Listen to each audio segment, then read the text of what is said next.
SKOL Vikings, let's win this game. Look at the kind of good chaos that just landed in the Vikings' lap. There is a major name that could slide in the draft. There is a veteran wide receiver who could show up on offense. And an insider is putting out a strong opinion on the Vikings when it comes to Kenny Moore as a defensive piece entering the picture. On top of that, there is a huge question facing Kevin O'Connell in a situation that goes straight at the team's future. And I am telling you, the last part of this run hits hard. Let's get into it. Sometimes the draft smiles on a team when nobody sees it coming. Minnesota is in that conversation. Not because it is the safest bet on the board right now, but because the way this draft could break might drop a rare talent right into the Vikings' hands if the round starts going sideways in that wild way we have all seen before. And when that happens, the whole tone of the night changes immediately. The name in that spot is Caleb Downs. And this is not just any prospect. Daniel Jeremiah said on the Joel Klatt Show that he can see a scenario where the Ohio State safety, even though a lot of people view him as one of the top talents in the draft, could slide all the way to pick 18. He even said Minnesota would be the everything went wrong spot for the rest of the league, which tells you exactly how much respect this player already carries before ever taking an NFL snap. That changes a lot of what fans had been expecting.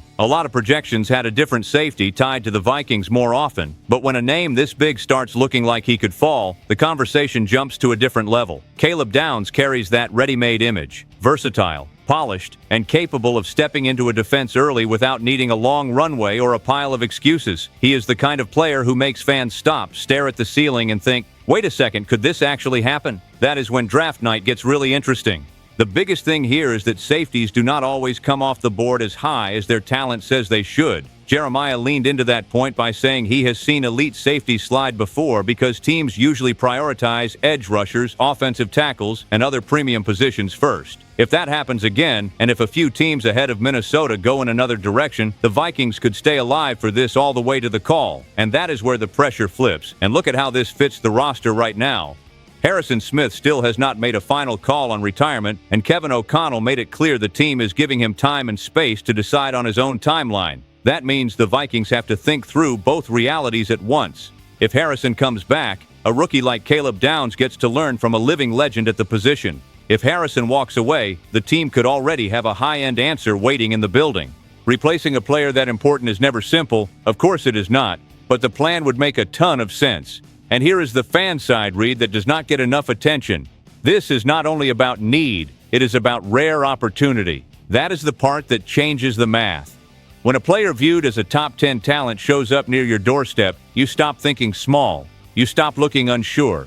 You start asking whether it is worth moving up a few spots, because Minnesota also enters the draft with 4 picks in the top 100. So there is enough ammunition if the front office feels like a gift is falling out of the sky. That is the kind of conversation Vikings fans love to sit with because it mixes value, timing, and long-term vision. And let me be straight with you right here. If Caleb Downs really gets into that range, it is hard for me to picture this purple and gold fan base staying quiet. He is the kind of player who could raise the ceiling of the secondary and also bridge the gap between now and whatever comes after Harrison Smith. Tell me what you think. Would you sit tight at pick 18 or would you move up and lock it down? Because the next story steps away from the draft and walks straight into an offensive question that could change this team in a very different way. Not every offensive move has to be loud to make sense. Sometimes the right move is the guy who arrives without savior status, but converts on third down, shows up when the defense loses him, and steadies the whole thing when the game gets tight. And that is exactly where this Vikings conversation starts getting really interesting. The focus here is DeAndre Hopkins, but even before the name carries the weight, the situation already stood out on its own. Minnesota still has an opening at wide receiver behind Justin Jefferson and Jordan Addison, especially after Jalen Nailor left in free agency. That is not a tiny detail. What this team needs is not necessarily another star demanding 15 targets a game. What it needs is a dependable target, experienced, steady, and capable of stepping into a complementary role without blowing up the structure of the offense. Ben Gusling pointed in that direction when he brought up the possibility of a veteran coming in for that spot. Then Hopkins enters the picture, and he enters it with one detail that changes the whole discussion. He has already signaled interest in playing in Minnesota and talked about his relationship with Kyler Murray, describing the quarterback as family. That matters. It absolutely matters. When a veteran of that stature says publicly that he would be willing to be the third wide receiver and ties it directly to his relationship with the quarterback, you cannot brush it off like random rumor noise. It becomes a real possible fit, especially for a roster that needs depth without losing balance. Now let's keep this grounded.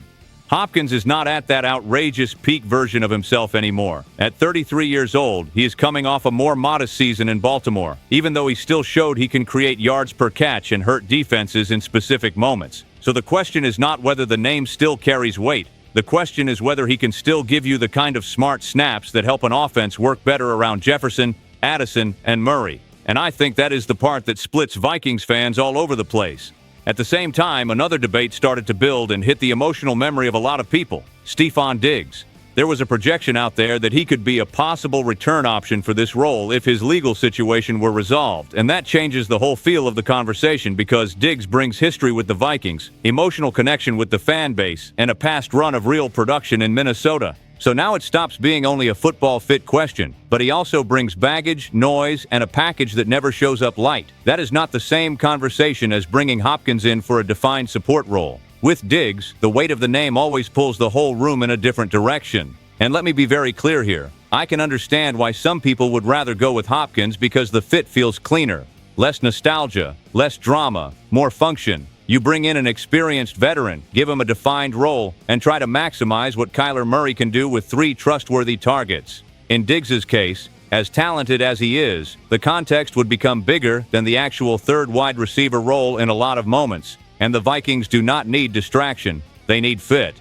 One more thing that cannot be missed. This whole debate shows that Minnesota knows it cannot mess around with offensive depth in 2026. If one of the starters gets hurt, or if the offense stalls in bigger games, the third receiver stops being a side character and becomes a real survival piece. That is when this gets real in a hurry. That is why this topic looks simple on the surface, but it is not. It affects volume, quarterback trust, and how defenses decide to cover Jefferson and Addison. And hang on, because the next story swings the spotlight over to the defense and brings up an experienced name who could fit Brian Flores' scheme like a glove. But before that, one quick ask. Subscribe to the channel. It is free, and it really helps strengthen this community. Now let's keep rolling. Sometimes a veteran hits the market and you can instantly see the fit without having to force it. Not because he is some magic fix, but because his style matches what the team wants to do on the field. And when the conversation shifts to the Vikings secondary, this possibility started gaining traction in the kind of way that lights up bar talk, group chats, and fan debates all at once. The name here is Kenny Moore Teku. This story heated up after word came out that he and the Colts had agreed to seek a trade since the corner is entering the final year of his contract, and both sides felt it was time to explore another path. When an experienced, versatile player who is used to handling a heavy snap load becomes available like that, it is normal for half the league to start doing the math. In Minnesota's case, the connection feels even more natural because Brian Flores loves players who can move around, pressure, close space quickly, and play smart football. And that is when this stops feeling like generic rumor chatter. Albert Breer pointed to the Vikings as one possible fit for Moore, largely because of the versatility he could bring to a defense like this. And that matters a lot. We are not just talking about a corner stuck in one box. We are talking about a player who can help inside, react well against the run, and give the coordinator more freedom to draw up aggressive packages. Flores loves that kind of chess piece. He really does. That is why this one feels real. When you look at the most recent performance, it is easy to see why the name picked up steam. Kenny Moore II posted a 66.7 overall defensive grade from PFF in 2025, earned an 84.4 run defense grade, and finished the year with 1 interception, 3 passes defended, and 41 solo tackles. Those are not numbers that scream headline by themselves, but they do show a functional, tough, and useful player who can handle multiple jobs. On a good defense, that kind of player is worth more than he looks if you only glance at the raw stat line. Now put that together with where the Vikings are right now. Harrison Smith still has not shut the door or confirmed that he is coming back, and the team has treated the situation with total respect, without trying to pressure a decision in public. That uncertainty does not directly change Moore's position, of course, but it does affect the urgency for leadership and veteran experience in the secondary. When a franchise-level player is still deciding his future, any move that adds another experienced voice on the back end starts making even more sense. And let me be blunt here. I like this idea specifically because it does not feel desperate. It is not the kind of move you make because the roster has collapsed. It is a smart adjustment for a team that wants to compete. Moore would not be arriving as the face on the poster. He would be arriving to give this unit stability, vision, and flexibility at a spot that might need all of that very early in the season. And that kind of fan-side read, the kind that comes from somebody who lives and breathes Vikings football, sometimes explains a team better than polished analysis full of canned phrases. There is also an emotional angle here. The Vikings defense in 2025 had moments where it looked ready to jump to another level, and once you feel that, any extra smart piece starts looking like fuel for something bigger. If more enters that equation, the defense feels sharper, tougher in the middle, and more prepared to hold up in close games. That is why this is worth watching. Drop your take in the comments. Would you trade for Kenny Moore too, or would you hold your chips for another move? Because the next story turns the volume all the way up and brings in the biggest name in this entire script. There are topics that feel uncomfortable the second you bring them up, because nobody wants to picture this scenario, but it exists. And when a team makes a major bet on changing its future at quarterback, every stumble opens the door to doubt, frustration, and the kind of conversation fans would rather push off until later. But eventually, it comes back. At the center of this is Justin Jefferson.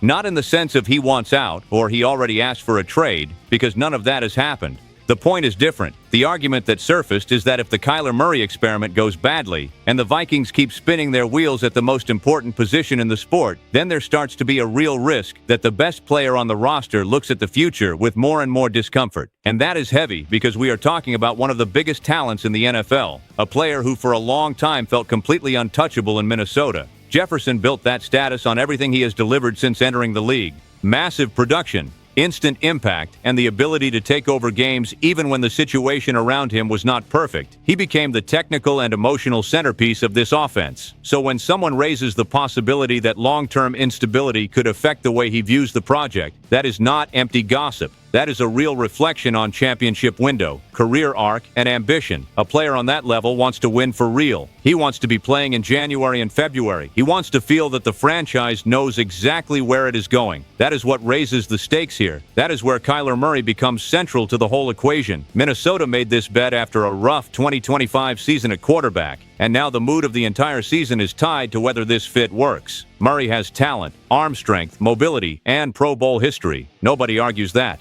The issue is that he also arrives with questions about consistency, durability, and how smoothly he will fit into an environment where the pressure will be heavy from the very first snap. If it works, the team breathes easier. If it does not, the conversation changes fast, and the most uncomfortable part is what comes next. If the bet on Murray fails, the Vikings do not look built to crash all the way to the bottom of the standings and land an elite quarterback prospect easily in the next draft. So there is a real chance of ending up stuck in the middle. Not bad enough to reset cleanly. Not good enough to convince everyone the direction is right. For a star like Jefferson, that kind of limbo matters. It matters a lot, because career clocks do not stop, and elite wide receivers do not want to waste their prime carrying uncertainty year after year. And let me be crystal clear here, this debate hurts because it makes sense, not because Jefferson has signaled any public push for an exit. He has not. But because every superstar watches the environment around him. He watches whether the quarterback delivers. He watches whether the franchise stays competitive. He watches whether the promise of contention is real or just pretty talk in April. That is the part nobody in Minnesota can afford to ignore. And when cameras already caught moments of frustration from him last year, it becomes impossible to pretend that in-game emotion does not matter in this equation. It does. It absolutely does.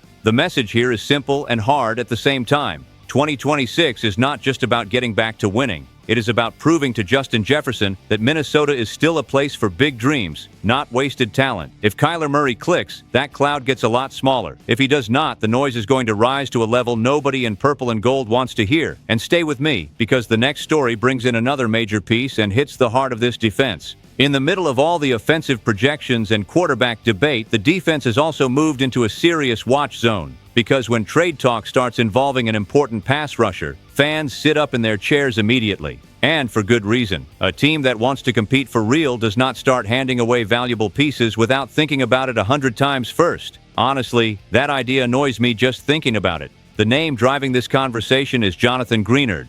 With the 2026 draft coming up on April 23rd, speculation started building around the possibility that Minnesota could listen to offers for him. And the discussion gained real traction because Greenard is still a very useful player, even without the kind of sack total that makes the internet lose its mind at first glance. Once you dig past the surface, you see a defender who still brings pressure, holds up against the run, and helps keep the structure of the defense intact. That matters more than people think. The numbers from 2025 back that up. Greenard finished the season with a 74.2 overall PFF grade, ranked 31st among qualified edge defenders, posted a 77.6 pass rush grade, and a 77.8 run defense grade, which was the 12th best mark at the position. On top of that, he recorded 47 total pressures, with 4 sacks, 35 hurries, 8 hits, 24 solo tackles, and 1 forced fumble. That is not empty production. That is production from a player who is actively helping the defense function. Then you get to the read that makes the most sense to me. Louis Riddick pushed back on the temptation to play fantasy football with a premium position player as if replacing him would be easy.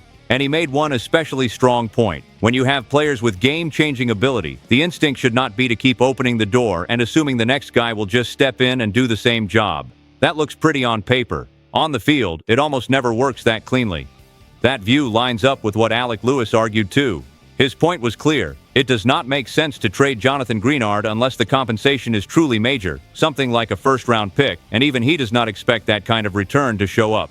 Lewis also noted that even if Greenard's sack production in 2025 did not explode, the advanced metrics and the film tell a better story about his impact. And that matters a lot when the goal is to stay competitive right now in 2026. And let me say this plainly, I am much more on that side than the other one. Greenard is not a luxury. Greenard is structural support, especially when you consider that Dallas Turner flashed late in 2025, but asking him to immediately hit the same level of impact is asking too much.